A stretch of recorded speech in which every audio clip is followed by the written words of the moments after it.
नमस्कार, हिमाचल न्यूज में आपका बहुत बहुत स्वागत है। चलिए शुरू करते हैं आज की 10 फटाफट बड़ी खबरों से। जांच एजेंसियों का दुरुपयोग कर रही सरकार, प्रतिभा सिंह का बीजेपी पर निशाना। हिमाचल प्रदेश में 7वें और आखिरी चरण में लोकसभा के चुनाव होने हैं। 4 लोकसभा सीट के साथ 6 विधानसभा क्षेत्र में उपचुनाव भी है। इस बीच कांग्रेस बीजेपी के वार और पलटवार का सिलसिला जारी है। हिमाचल कांग्रेस अध्यक्ष प्रतिभा सिंह ने केंद्र में प्रधानमंत्री नरेंद्र मोदी के नेतृत्व वाली सरकार पर निशाना साधा है। प्रतिभा सिंह ने कहा कि केंद्र सरकार जांच एजेंसियों का दुरुपयोग कर रही है। कांग्रेस नेता अभिषेक मनु सिंघवी पहुंचे हाईकोर्ट, कहा रद्द हो हिमाचल राज्यसभा चुनाव। हिमाचल प्रदेश में राज्यसभा सीट के चुनाव हुए थे। इसमें बीजेपी के प्रत्याशी हर्ष महाजन की जीत हुई थी। इसे अब कांग्रेस नेता और सुप्रीम कोर्ट के वरिष्ठ अधिवक्ता मनु सिंघवी ने हिमाचल हाई कोर्ट का दरवाजा खटखटाया है। उन्होंने राज्यसभा चुनाव की प्रक्रिया को चुनौती दी है। याचिका में कहा गया है कि ड्रॉ ऑफ लॉट्स के जिस नियम के तहत हुए चुनाव हारे हैं वह गलत है। उन्होंने उच्च न्यायालय से इस चुनाव को रद्द करने की मांग उठाई है। सुधीर शर्मा का दावा, सुक्खू सरकार दे रही हिमाचल फॉर सेल का बढ़ावा। हिमाचल प्रदेश में 7वें और आखिरी चरण में 1 जून को लोकसभा के चुनाव होने हैं।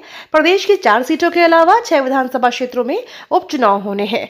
धर्मशाला उपचुनाव में भारतीय जनता पार्टी के प्रत्याशी और पूर्व में कांग्रेस से विधायक रहे सुधीर शर्मा लगातार मुख्यमंत्री पर हमला साध रहे हैं। वर्तमान में धर्मशाला उपचुनाव में बीजेपी प्रत्याशी सुधीर शर्मा ने एक बार फिर मुख्यमंत्री सुखविंदर सिंह सुक्खू पर निशाना साधा है। सुधीर शर्मा ने कहा कि व्यवस्था परिवर्तन के नाम पर सरकार अपनी ही व्यवस्था ठीक करने में लगी हुई है। नामांकन के बाद होगी बीजेपी विद्रोहियों की घर वापसी, हाईकमान पर टिकी नजरें। विधानसभा चुनाव 2022 में भाजपा का टिकट न मिलने पर विद्रोह कर निर्दलीय उतरने वालों को लोकसभा चुनाव के लिए नामांकन प्रक्रिया पूरी होने के बाद घर वापसी का अवसर मिलेगा। हिमाचल में लोकसभा चुनाव के लिए नामांकन पत्र दाखिल करने की अंतिम तिथि 14 मई है। मतदान 1 जून को है, परिणाम 4 जून को आएगा। भाजपा हाईकमान अभी बड़े राज्यों में चुनाव प्रचार में व्यस्त है।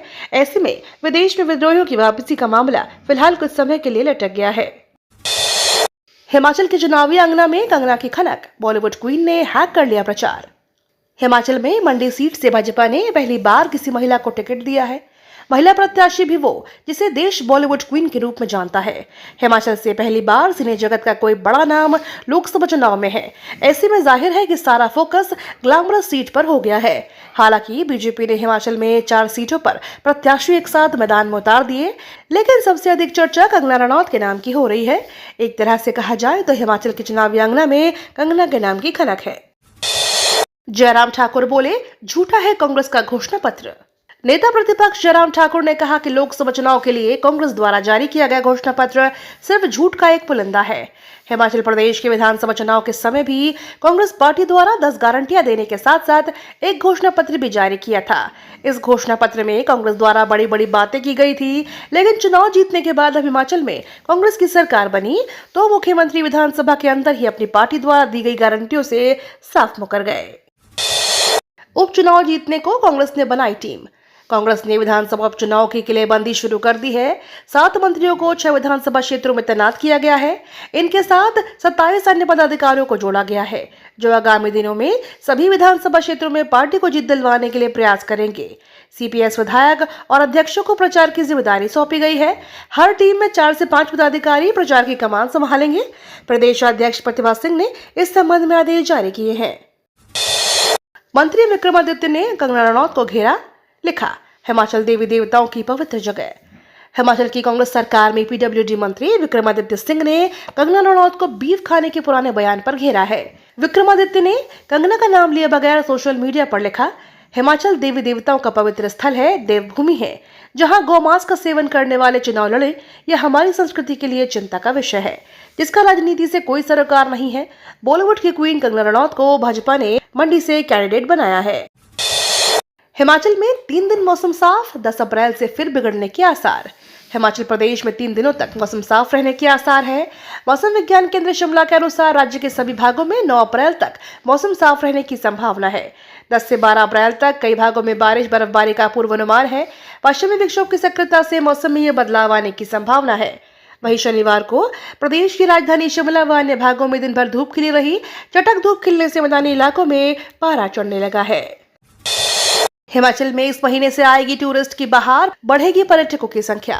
हिमाचल प्रदेश सहित पूरे भारत में 7 चरणों में लोकसभा चुनाव होने हैं। हिमाचल की 4 सीटों पर 7वें चरण में 1 अप्रैल को चुनाव होगा और वोटों की गिनती 4 जून को होगी। लोकसभा चुनाव को देखते हुए शिमला शहर के पुलिस अधीक्षक संजीव कुमार ने उम्मीद जताई है कि 5वें और 6वें चरण के मतदान के बाद पहाड़ों पर घूमने के लिए पर्यटकों की आमद की उम्मीद है। हिमाचल में महंगाई पर लगाम नहीं, सब्सिडी के राशन से भी नहीं भर रहा पेट। हिमाचल में किसी भी राजनीतिक दल की सरकार रही हो, लेकिन महंगाई पर लगाम कोई नहीं लगा पाया। लोकसभा चुनाव में हर बार महंगाई का मुद्दा बनता है। चुनाव के बाद नेता भूल जाते हैं। दूसरी ओर डिपो में सब्सिडी पर मिलने वाले राशन की मात्रा भी कम हो रही है। ऐसे में सब्सिडी के राशन से भी पेट नहीं भर रहा। पहले लोग राशन डिपो पर निर्भर रहते थे, लेकिन इनमें पहले के मुकाबले आटा चावल की मात्रा कम हो गई है। हर 3 महीनों बाद दालों और तेल के दाम बढ़ रहे हैं। कांग्रेस के घोषणा पत्र पर वित्त मंत्री ने साधा निशाना। वित्त मंत्री निर्मला सीतारमण ने कांग्रेस के घोषणा पत्र पर निशाना साधते हुए कहा कि कांग्रेस ऐसे वादे कर रही है जो अगर पूरे हुए तो बजट में इतना घाटा होगा कि पैसा ही नहीं बचेगा। कांग्रेस अपने घोषणा पत्र से कर्नाटक चुनाव जीती, लेकिन उन वादों को पूरा करने के लिए आपको बजट की जरूरत है। और deputy CM DK Shiv Kumar ने खुद कहा था कि उनके पास विकास के लिए पैसा नहीं है, जिसके बाद बहुत बड़ा वित्तीय बोझ पड़ा। देश को कभी झुकने नहीं दूंगा, बोले पीएम मोदी। सहारनपुर में पीएम मोदी ने चुनावी रैली को संबोधित करते हुए कहा कि इंडिया गठबंधन की लड़ाई शक्ति के खिलाफ है। हम शक्ति उपासना को नकारते नहीं हैं। हमारे साथ मात्र शक्ति का आशीर्वाद है। 140 करोड़ लोगों के वोट की ताकत है कि दुनिया में भारत का डंका बज रहा है। मैंने प्रण लिया है कि देश को कभी झुकने नहीं दूंगा। बीजेपी राजनीति नहीं, राष्ट्र नीति पर बात करती है। हमारे लिए देश से बड़ा कुछ नहीं है। कांग्रेस का घोषणा पत्र मुस्लिम लीग की सोच, बोले मोदी। पीएम मोदी ने पुष्कर की जनसभा में एक बार फिर से कांग्रेस के घोषणा पत्र को मुस्लिम लीग की सोच बताया है। उन्होंने कहा कि कांग्रेस का घोषणा पत्र झूठ का पुलिंदा है। पन्ने पन्ने से टुकड़े टुकड़े की बू आ रही है। मुस्लिम लीग के विचारों को कांग्रेस देश पर थोपना चाहती है। कांग्रेस खुद को पूरी तरह से आउटसोर्स कर चुकी है। कांग्रेस के पास न सिद्धांत है और न ही नीतियां बची हैं। मालदीव को चावल, चीनी और प्याज सहित इन खाद्य पदार्थों का निर्यात करेगा भारत। केंद्र सरकार ने दी अनुमति। भारत सरकार ने मालदीव को खाद्य पदार्थों के निर्यात की अनुमति दे दी है। अब मालदीव को अंडा, आलू, प्याज, चावल, गेहूं का आटा, मैदा, चीनी और दालों का एक्सपोर्ट किया जाएगा। इसके अलावा बिल्डिंग मटेरियल के लिए स्टोन एग्रीगेट और नदी की रेत का भी निर्यात होगा।